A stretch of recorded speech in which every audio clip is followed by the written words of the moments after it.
ہم تانگے سے اترے تو فقیرہ بولا، کہو بھائی، اب تو تمہیں یقین ہو گیا کہ وہ حقیقت نہیں فقط ایک خواب تھا، ایک ڈراؤنا اور بھیانک خواب۔ میں نے جواب دیا کہ ہاں یار، اب تو مجھے بھی شک ہو رہا ہے کہ اس رات میں نے واقعی کوئی خواب ہی دیکھا تھا، کیونکہ یہ تو ہو نہیں سکتا کہ 1 مہینے کے اندر اندر وہ عمارت اپنی جگہ سے غائب ہو جاتی۔ گو میں نے ابھی ابھی اپنی آنکھوں سے دیکھا تھا کہ وہاں کوئی عمارت نہیں ہے، پھر بھی میرے چہرے پر الجھن کے آثار ظاہر تھے۔ وہ رات میں نے نہایت بے چینی میں کاٹی، نیند میری آنکھوں سے میلوں دور تھی۔ میں بھی سوچتا رہا تھا کہ آخر یہ کیا راز تھا، حالانکہ میں نے اپنی آنکھوں سے دیکھا تھا کہ وہاں جھاڑیوں کے سوا کچھ نہیں تھا، جہاں 1 مہینہ پیشتر میں نے ایک شاندار مگر صدیوں پرانی ایک عمارت دیکھی تھی۔ مگر پھر بھی مجھے کچھ ایسا وہم ہو گیا تھا کہ مجھے اب بھی اسے ایک خواب سمجھنے میں تعامل تھا۔ میں سوچتا رہا، خیالات اور سوالات کا ایک سمندر تھا جو میرے دماغ میں بہہ رہا تھا، مگر مجھے اپنے ایک سوال کا جواب بھی نہیں مل پا رہا تھا۔ میری سمجھ میں نہیں آ رہا تھا کہ 1 ماہ پہلے میری آنکھوں نے جو کچھ دیکھا تھا وہ سچ تھا، یا آج میری نگاہوں نے جو کچھ دیکھا ہے وہ سچ ہے۔ میرا ذہن یہ گتھی سلجھانے سے قاصر تھا۔ حالات کی اس انوکھی کروٹ نے میرے دماغ کی چولیں ہلا دی تھیں۔ میں دیر تک جاگتا رہا اور یہی سوچتا رہا کہ آخر اس انوکھے راز سے کس طرح پردہ ہٹایا جائے۔ ایک خیال یہ بھی ذہن میں آیا تھا کہ ممکن ہے کسی زمانے میں اس بھیانک عمارت کا واقعی کوئی وجود رہا ہو۔ نہ جانے کیوں میں نے یہ فیصلہ کیا کہ کسی بڑے بوڑھے سے مل کر یہ معلوم کیا جائے، شاید کچھ معلوم ہو جائے۔ دوسرے دن 11 بجے فقیرہ مجھ سے ملا تو میں نے اس سے اپنے دل کی بات کہہ دی۔ پہلے تو وہ دل کھول کر ہنسا، پھر بولا، یار رشید، مجھے حیرت ہے کہ بات ختم ہونے کے باوجود تم اسے ثابت کرنے پر تلے ہوئے ہو۔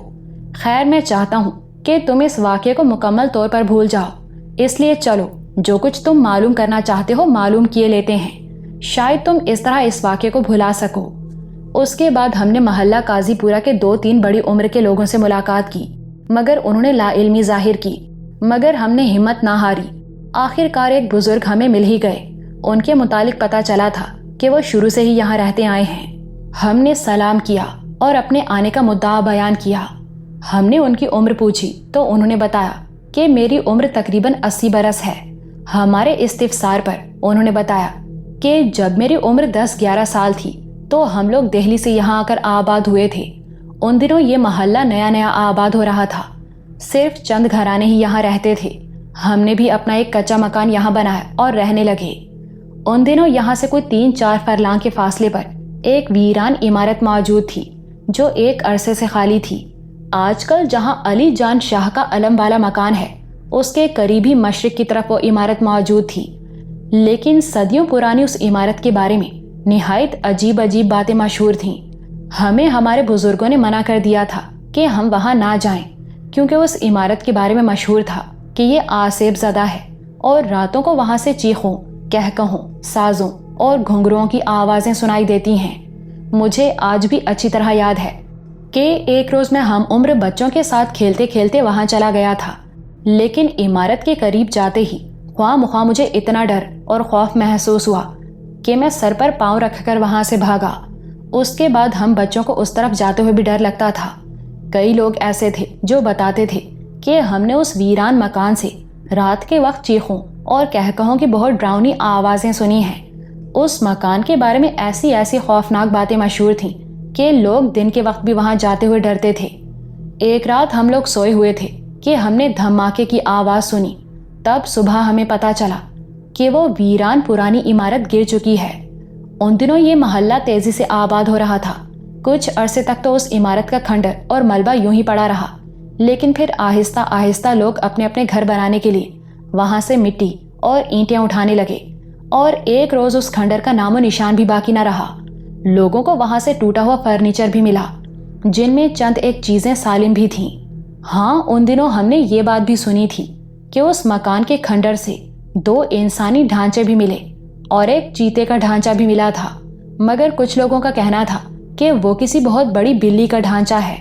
خدا جانے حقیقت کیا تھی، لیکن ہم نے یہ بھی سنا تھا کہ کچھ لوگوں کو وہاں سے سونے کے شمعدان بھی ملے تھے۔ پھر تو سونے کے لالچ میں لوگ ان کھنڈروں کی مٹی تک اٹھا کر لے گئے اور وہاں کچھ بھی نہ رہا۔